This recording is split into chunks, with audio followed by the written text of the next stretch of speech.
Seorang instruktur fitness di Kota Pasuruan, Jawa Timur, mengamuk kepada petugas Badan Penanggulangan Bencana Daerah, BPBD, setempat lantaran terkena semprotan disinfektan saat makan di warung.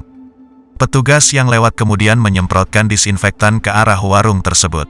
Rupanya JK juga terkena semprotan sehingga dia spontan mengamuk dan berusaha menyerang petugas BPBD. Saat itu, petugas melakukan penyemprotan cairan disinfektan di sepanjang jalan.